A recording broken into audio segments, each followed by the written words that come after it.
Attention disclaimer, pour les besoins de ce tutoriel et afin de simplifier les explications, je vais utiliser Lightroom Classic comme logiciel de référence. Mais sachez que les principes que je vais vous montrer sont universels et peuvent être appliqués à d'autres logiciels. Que vous préfériez Photolab 7, ON1 Photoro 2024, Luminaire Neo ou tout autre éditeur de votre choix, y compris les options open source, vous serez en mesure de transférer aisément les compétences acquises ici. Chaque logiciel a ses particularités, mais les concepts de base du développement RAW restent les mêmes. Bonjour à toutes et à tous, mon nom est Eddy Quinol, vous êtes sur ma chaîne YouTube, un espace dédié à la post-production photographique où je partage avec vous mes astuces et techniques, qu'elles soient traditionnelles ou créatives. Aujourd'hui, je vous invite à me suivre dans un tutoriel conçu spécialement pour les débutants, pour vous aider à développer votre premier fichier RAW. Dans un instant, nous allons commencer par ajuster l'exposition de notre image. Ouvrez votre logiciel de post-production et c'est parti pour transformer ensemble une image brute. Alors voilà, ici nous sommes donc dans Lightroom Classic dans l'onglet Développement. Alors bien sûr, avant de commencer ce tutoriel sur l'exposition, comme je vous l'ai dit, je vais faire quelques étapes préalables dans le cadre de cette photo-ci par exemple. Vous avez remarqué que nous avons une photo ici dont la perspective penche un peu vers l'arrière. Et ce n'est pas vraiment très droit, on va dire. On le voit ici au niveau de ce rond qui est sur la droite et sur la gauche ici. Alors on va se rendre ici tout simplement dans l'option de Lightroom Classic, l'option de perspective. Alors, petite chose à noter avant de passer dans cet onglet de perspective, de transformation plutôt, veillez à vérifier votre profil dans la section correction de l'objectif. Si vous avez un hybride comme moi, un Z5 ou autre, il se peut que vous ayez un profil d'objectif intégré, d'accord ? Et il s'applique automatiquement dans Lightroom. Donc, dans ce cas, vous n'êtes pas obligé d'appliquer ce profil de correction. Néanmoins, vérifiez tout de même que vous avez la petite coche ici de suppression d'aberration chromatique qui est activée. Et veillez aussi, bon, par définition, comme je vous l'ai dit préalablement, que ce profil d'objectif intégré soit appliqué dans Lightroom. Sinon, vous l'activez dans le profil de correction, il s'appliquera automatiquement et si vous n'avez pas de profil proprement dit par rapport à cet objectif, là, il ne s'appliquera pas. Il faudra par ailleurs le régler manuellement. Vous avez toujours une option, bien sûr. Dans les autres logiciels de post-production, ça peut varier d'un logiciel à un autre, mais vous avez plus ou moins des profils de correction d'objectif et vous avez aussi la correction de perspective que nous allons voir maintenant. Alors dans ce cas ici, pour corriger cette perspective de notre photo, ce que nous allons faire, nous avons la possibilité d'essayer avec les verticales. Mais si j'essaye avec les verticales, notez que ça marche plus ou moins bien. Mais là, vous voyez que là, ici, on a toujours ce cercle-là par rapport à celui-là. Au niveau du bâtiment, il n'est pas tellement redressé. Donc, il y a quelque chose qui manque. D'accord? On voit qu'il y a quelque chose à faire. Ce qu'on va faire, on va essayer le complet. Vous allez le voir ici, le complet qui est plus simple. Voilà, ça redresse l'image aussi, comme il se doit. Le bâtiment est bien fait comme il se doit ici. Vous voyez que là, la façade, on la voit correctement. On voit que les deux cercles ici sont plus ou moins alignés, donc on est parti sur un bon résultat. Voilà. Ensuite, nous allons donc aller, avant de régler toujours ce curseur d'exposition, parce que vous allez voir qu'on va y aller par étapes aujourd'hui. Alors, on peut corriger notre balance des blancs, c'est-à-dire rééquilibrer, réajuster et enlever les dominantes de couleur dans notre photo. Vous avez plusieurs possibilités. Vous avez la possibilité d'utiliser la pipette par laquelle, lorsque vous allez vous déplacer dans Lightroom ici, ou autre logiciel de post-production, vous allez avoir les trois valeurs R, V et B, là que vous voyez qui se déplacent là. Vous voyez juste ici. Mais il faut s'assurer que les trois valeurs soient identiques. Alors plutôt que de traîner comme ça dans toute la photo, le plus rapide, c'est d'aller dans les presets bien sûr prédéfinis de Lightroom, où vous allez utiliser tout simplement l'automatique, et vous voyez que ça va vous régler la balance des blancs en automatique. C'est une option qui fonctionne très bien dans Lightroom classique.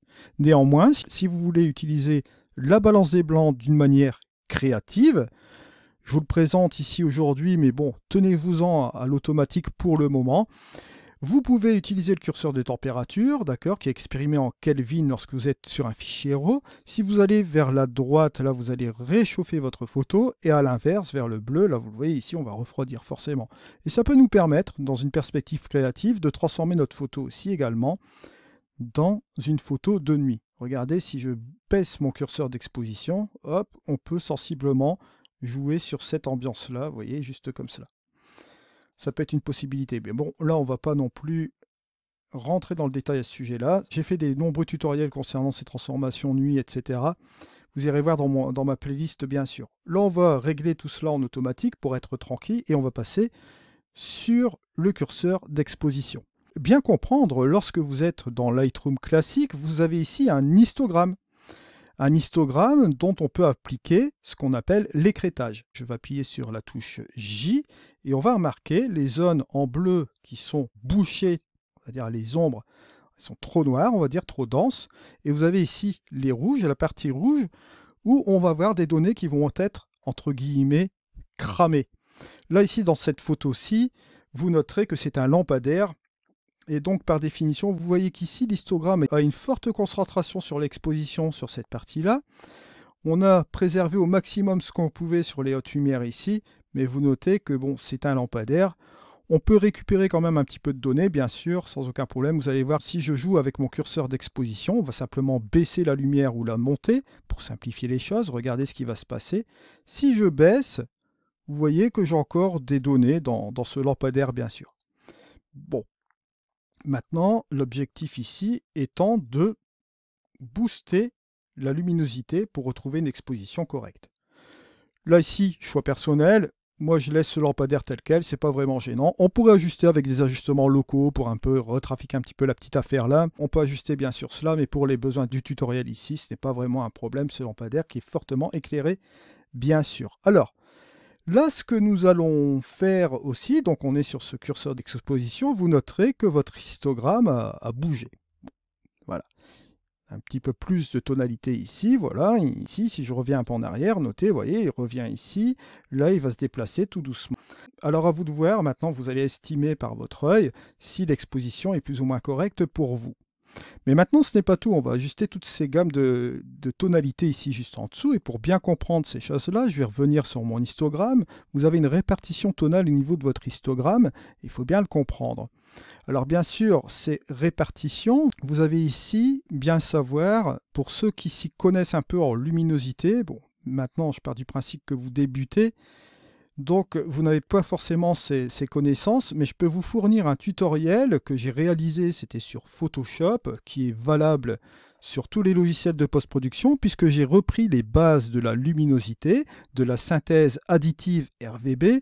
C'est une synthèse en règle générale qu'on va retrouver dans tous les logiciels de post-production qu'on utilise pour faire nos photos, bien sûr, une synthèse additive.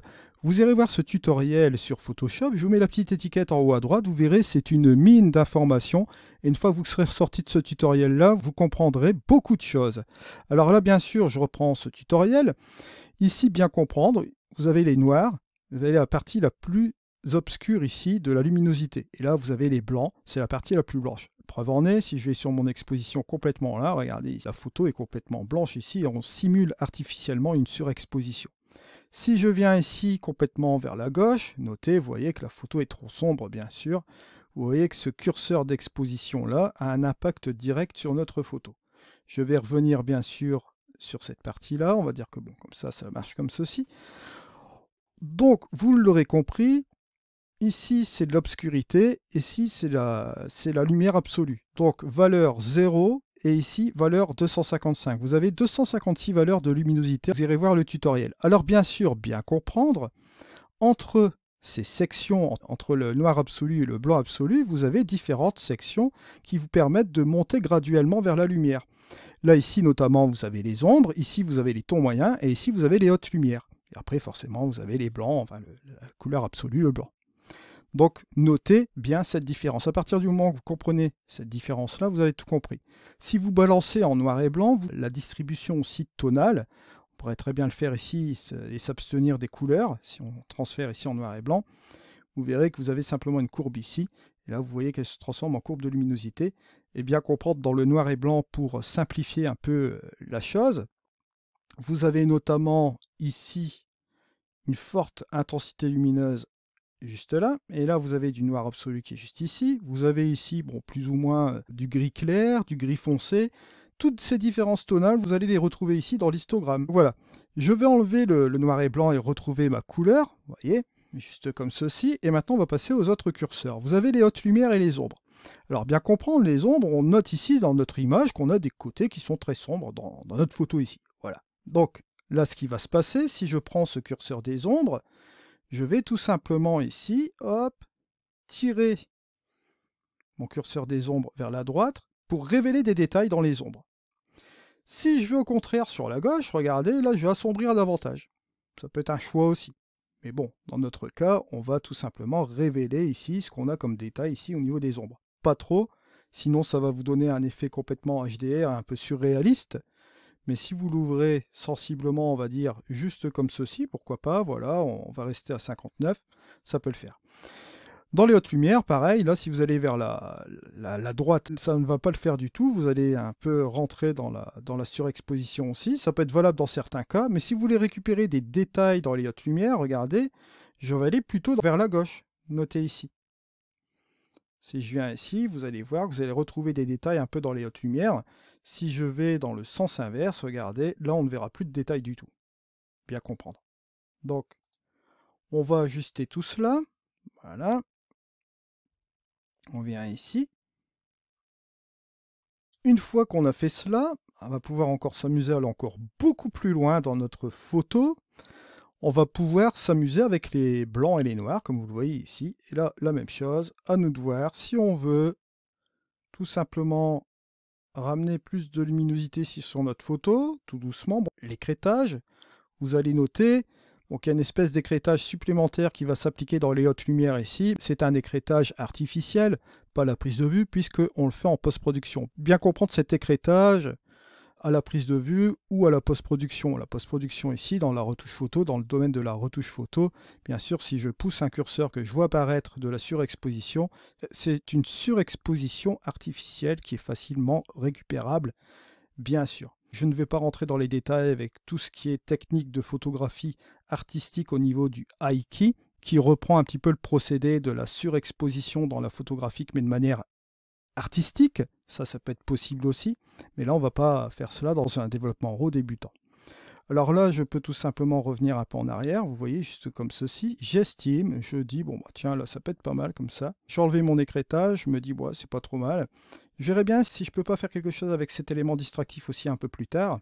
Peut-être dans un prochain tuto, justement. Mais là, on va faire simplement le développement. Sur les noirs, regardez, je peux tout simplement ramener mon curseur des noirs ici. Et regardez ce qui va se passer. Vous allez avoir tendance à récupérer de la densité au niveau des noirs.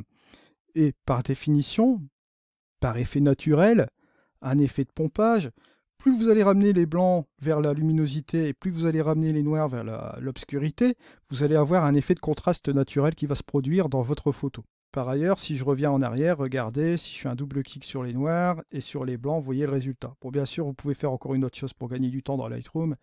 Là, je vous le fais comme ceci. Vous avez également un historique où vous pouvez reprendre les étapes pas par pas, bien sûr. Donc, inutile de revenir en arrière avec les curseurs comme je viens de le faire aussi là également. Mais bon, c'est pour une question de simplicité, bien sûr, pour ce tutoriel. Alors, une fois qu'on a fait cela, on va dire qu'on est plus ou moins satisfait de l'image. On peut très bien s'amuser ici à faire d'autres correctifs avec la courbe de tonalité si on le souhaite.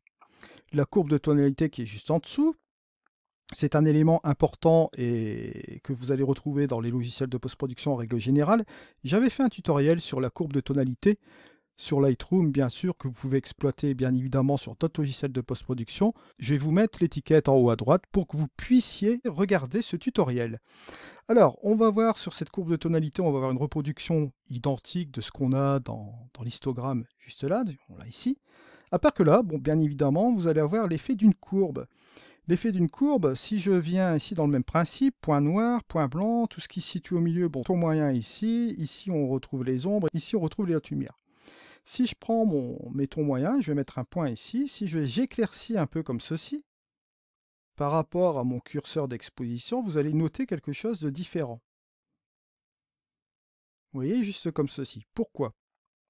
Parce que notez que lorsque vous boostez l'exposition avec votre courbe de tonalité au niveau des tons moyens, vous n'affectez pas uniquement les tons moyens, mais vous affectez aussi également tout ce qui est partie haute lumière et tout ce qui est ombre, mais comme c'est une courbe, vous voyez, on fait monter quelques points ici en même temps, en n'utilisant qu'un seul point, bien sûr, ça fait un arc de cercle, comme vous, ça fait une espèce d'arc comme ceci.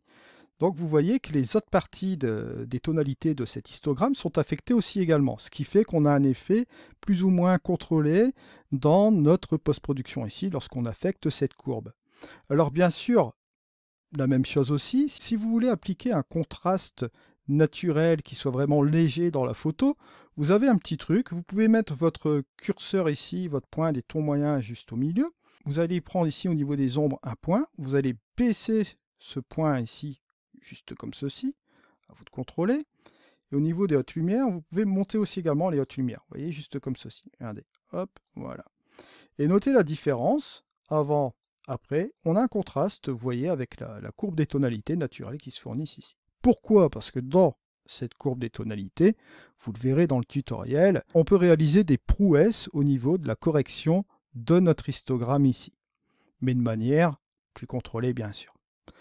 Alors, bien évidemment, à cela s'ajoute le curseur classique de contraste. Bien sûr, si vous avez appliqué une courbe ici, si vous appliquez le contraste juste après avec le curseur, vous allez appuyer encore plus ce contraste. Bon, là, je vais bien essayer ici.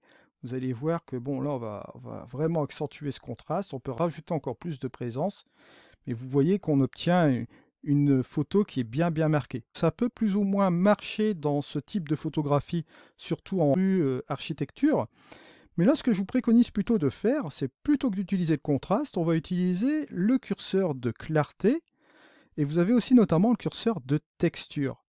Le curseur de clarté qui va ajuster les micro-contrastes ici des tons moyens. Regardez ce qu'on va faire ici. On va tout simplement le ramener un peu vers la, comment dirais-je, vers la droite. Regardez, on a plus de détails encore.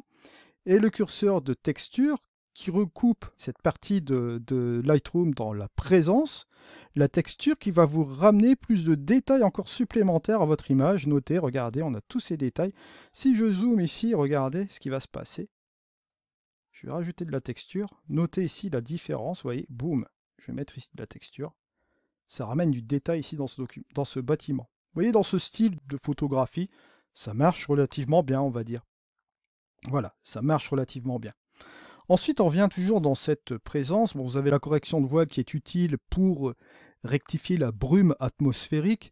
Ici, on n'a pas vraiment de brume atmosphérique. On peut appliquer aussi une espèce de semblant de contraste avec cette correction de voile et apporter un peu plus de détails. Je ne vais pas rentrer dans le détail aujourd'hui avec cette correction de voile.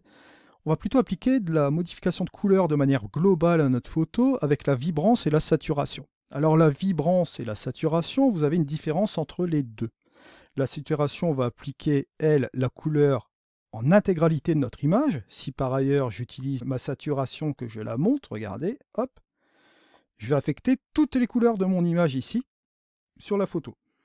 Si je l'utilise de manière négative, vous voyez, je vais enlever de la couleur sensiblement pour retrouver plus ou moins du noir et blanc ici. Voilà. A contrario, si j'utilise ma vibrance, elle, va saturer les couleurs qui ne sont pas saturées, donc elle va être un petit peu plus sélective au niveau de ma photo. Si je me dirige vers la droite, vous verrez que c'est un petit peu moins violent, forcément, juste comme cela. Donc on peut très bien aussi mitiger les deux. On peut rajouter de la saturation et pourquoi pas enlever de la vibrance pour trouver un petit équilibre. Ça peut se faire aussi. Ou également, si vous le souhaitez, rajouter un petit peu de vibrance. Allez, hop, on peut rajouter un peu de vibrance et un peu de saturation comme cela. Et ça rajoute un petit peu plus de vivacité au niveau de notre photo. Par ailleurs, on va faire un petit avant-après en appuyant sur la touche backslash. Vous avez ici le avant et le après. Avant, après. Vous voyez la différence avec cela, bien sûr. Vous qui débutez, aujourd'hui, j'ai pris les aspects généraux. Mais si vous voulez aller plus loin et utiliser des ajustements dits locaux, on va utiliser des pinceaux, etc. Dans Lightroom, c'est par ici que ça se passe.